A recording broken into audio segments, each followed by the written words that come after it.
اسمع مني البق اللي هقوله لك ده وسجله عشان هفكرك بيه كمان يوم او اتنين او تلاتة. النادي الاهلي هيهدد اتحاد الكوره وكهربا هيشارك في السوبر المصري واحتمال كمان العقوبه تتشال. احفظ الكلمتين دول عشان هجيبهم لك بعد كام يوم وهفكرك بيهم.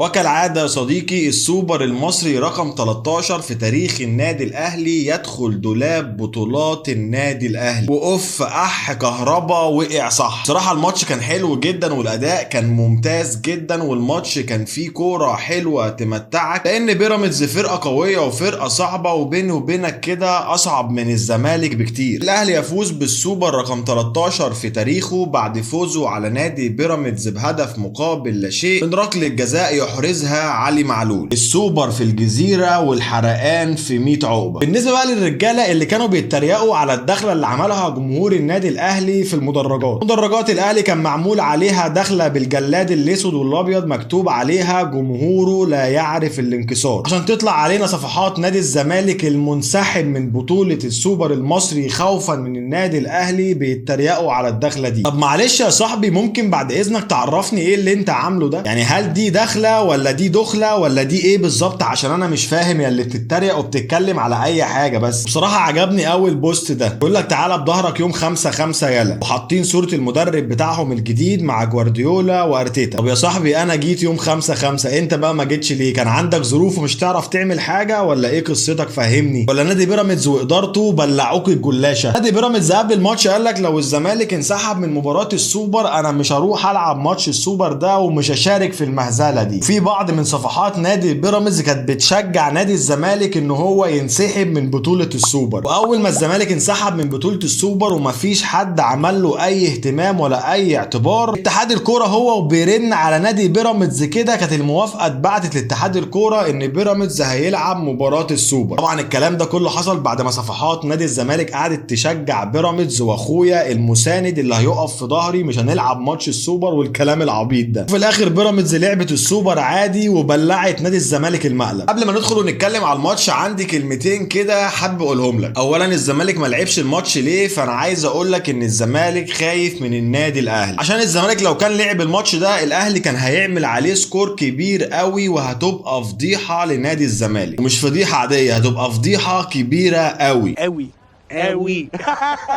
سيبك بقى من قصة كهربا وان هم كسبوا كرامتهم والجو الحمضان ده. الحاجة التانية بقى هي حركة ذكية جدا من مرتضى منصور رئيس نادي الزمالك السابق، ولان الناس كلها كانت ضده والراجل اتعزل من رئاسة نادي الزمالك قال لك ما تيجي يا عم اعمل حركة خبيثة كده الم بيها الناس حواليا من تاني، وده لان جمهور الزمالك طيب وعلى نياته وهيصدق اي حاجة. وفعلا جمهور نادي الزمالك بلع اللعبة وشربها وعملوها حجة عشان كهربا حطوا صح والموضوع وجعهم قوي.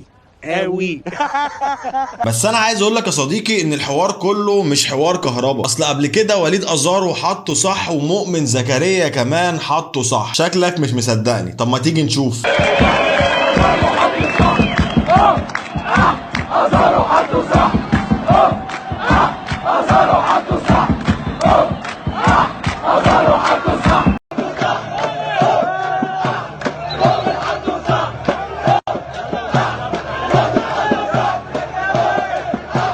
لكن كهربا ازاي يعمل كده؟ ما ينفعش طبعا. الراجل ده عامل لهم حرقان ولاعب في دماغهم البخت. ولما النادي الاهلي وصل الامارات في صحفي اماراتي كتب تويته بتقول دولة الرجال تستقبل الرجال فقط، ومن ظن نفسه غير ذلك اختصر الطريق على نفسه. في ارض زايد حضر الرجال الابطال وغابت الاطفال خوفا من الهزيمة وتكرار الاذلال على ايدي الرجال. هاشتاج مرحبا بالاهلي. ده طلع ان مش احنا بس اللي عارفين ان الزمالك خايف من الاهلي، ده العالم كله عارف ان الزمالك ما راحش الماتش عشان خايف من الاهلي. وجمهور الزمالك العظيم قال لك البطوله دي مش هتنجح عشان جمهور الزمالك مش هيحضر الماتش بسبب انسحاب نادي الزمالك. وقال لك كمان ان جمهور الاهلي بيرجع تذاكر الماتش عشان الزمالك مش هيلعب ماتش السوبر. شكلك كده مش مصدقني، انا حاسس بيك والله. طب ما تيجي كده نشوف. اهو يا سيدي صفحه زملكاوي بتقول لك الصحفي اسلام صادق بيقول بعض جماهير الاهلي في الامارات طلبت ارجاع التذاكر والحصول على فلوسها بعد اعتذار الزمالك بسبب ان الماتش فقد اهميته بالنسبه لهم، وان اسعار التذاكر عاليه ولو حسبتها بالجنيه المصري هتعدي ال 700 جنيه، مبلغ كبير ان احضر ماتش بيتلعب تأدية واجب بعد اعتذار الزمالك بطل الدوري. انت ما بتضحكش ليه بس؟ انا عايز افهم. طب خد اللي جايه دي كده، هي نفس الصفحه، مراسل اون تايم في الامارات بيقول ناس كتير قامت بارجاع التذاكر وفي تذاكر كتير لسه ما اتباعتش، والناس المنظمه للمباراه بتحاول توزع التذاكر على اي حد مصري او اماراتي او هندي، المهم يكون الاستاد مليان جماهير يوم ماتش السوبر. وانا بصراحه بقول الحمد لله ان الزمالك ما جاش الماتش ده وجماهير الزمالك ما جاتش الماتش ده عشان يدونا فرصه نشوف المنظر الجميل ده. بصراحه منظر رائع ويفتح النفس لما تشوف الاستاد كله باللون الاحمر وجماهير النادي الاهلي كلها موجوده في الاستاد وبتشجع فريقها، دي حاجه تفرحها. المهم نخش في الموضوع على طول.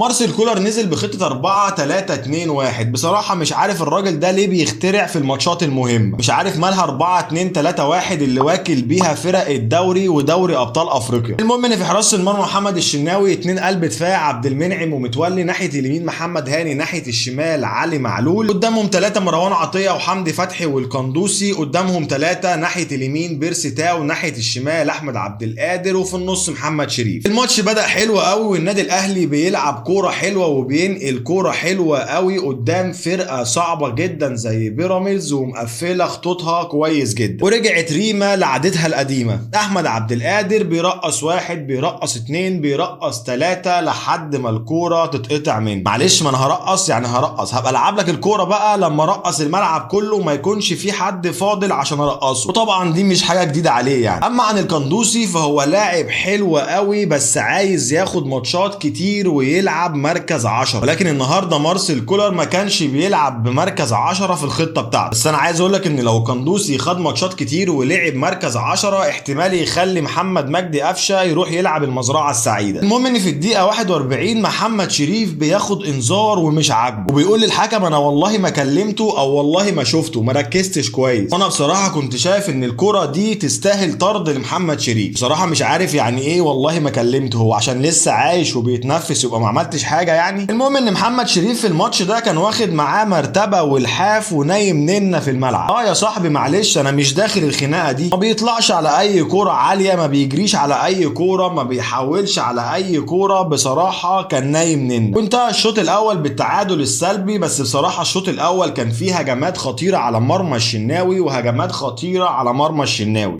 هو انا قلت الشناوي والشناوي؟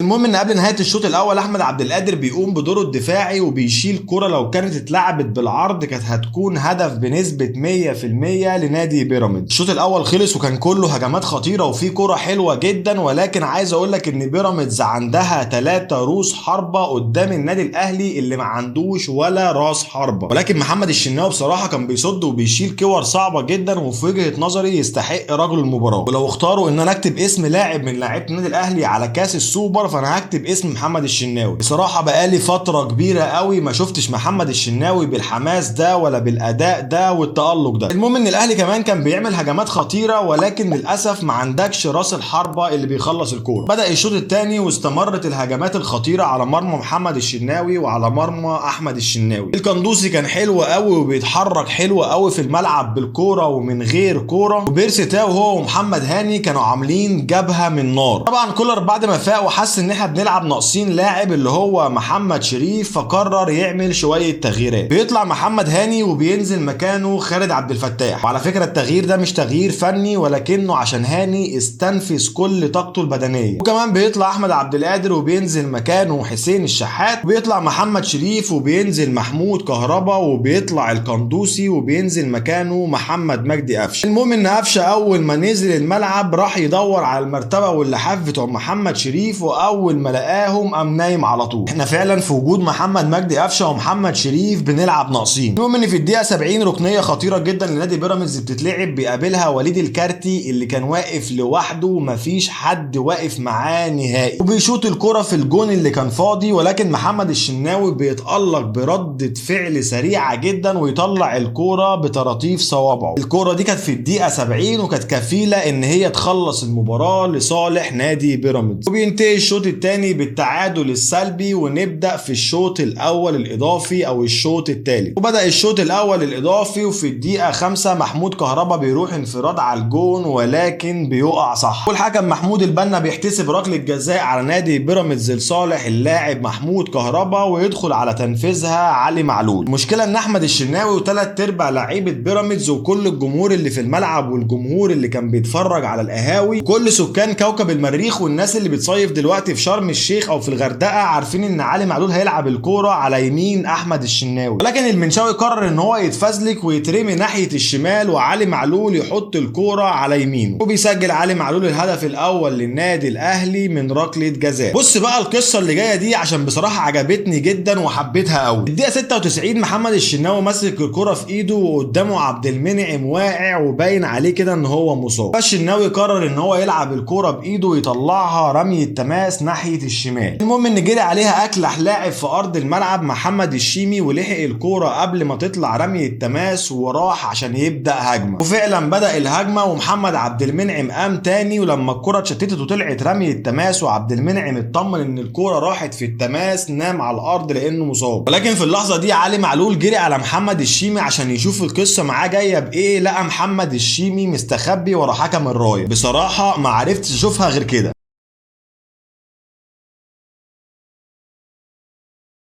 المهم ان الحوار ما خلصش على كده، محمد الشناوي خد ديله في اسنانه وراح عشان يخش في العركه وطبش في كل اللي واقفين. طبعا اللي حصل ده ما ينفعش ان هو يحصل من لاعب كبير زي علي معلول او كابتن فريق النادي الاهلي زي محمد الشناوي واحنا في دوله الامارات يعني ضيوف، والمفروض ان انت بتمثل الكره المصريه في دوله الامارات. بس انا فرحان باللي حصل عشان هو عيل كلح وما عندوش بربع جنيه روح رياضيه. المهم ان رجع اللعب تاني وفي اخر 10 دقائق من الماتش الاهلي عمل 3 أو 4 هجمات خطيره جدا على نادي بيراميدز ولكن ولا واحده دخلت جون، وده بسبب رعونه لعيبه النادي الاهلي وانه كل واحد عايز يسجل هدف. كهربا ضيع واحده وحسين الشحات ضيع واحده وكهربا ضيع واحده تاني، ده غير ان كان في ركله جزاء للنادي الاهلي وطرد لمدافع بيراميدز ولكن الحكم ما شافهاش وحكام الفار ما خدوش بالهم منها. حسين الشحات رايح هو والجون لوحده وعلي جبر بدل ما يروح على الكوره راح على حسين الشحات وريح جسمه عليه. حرفيا علي جبر يستحق كارت احمر في الكوره دي وركله جزاء للنادي الاهلي. ولكن في المجمل محمود البنا عمل ماتش حلو جدا وبصراحه من الحكام المميزين في الدوري المصري. وبتنتهي المباراه بفوز النادي الاهلي على نادي بيراميدز بهدف مقابل لا شيء ويتوج النادي الاهلي بالسوبر المصري رقم 13 في تاريخه. المهم ان قبل ما حكم المباراه يصفر بنهايه الماتش بحوالي 6 أو 7 ثواني محمود متولي وقع على الارض ووقع قلوبنا كلنا معاه، ولكن سريعا الجهاز الطبي نزل لمحمود متولي وعملوا معاه الاسعافات اللازمه وقام والحمد لله هو كويس وزي الفل. الراجل بعد ما قام زمايله اللعيبه قعدوا يفوقوه ويهزروا معاه وبعد كده حطوه على عربيه الاسعاف. قام القندوسي استغل ان سواق العربيه بيتصور مع بيرسي تاو قام راكب العربيه ومدور وواخدها جري. في اللحظه اللي شفت فيها القندوسي بيدور العربيه وبيجري بيها قلت ان محمود متولي تعب تاني وما كانش في وقت يستنوا سواق العربيه والقندوسي عايز يلحقه، لحد ما لقيته واخد العربيه وما خرجش بيها بره، ده كان بيلف على مدرجات جمهور النادي الاهلي مدرج. بصراحه مش عارف ليه اللعيبه العرب اول ما بيجوا النادي الاهلي يقعدوا شهر او شهرين بيقلبوا مصريين قوي.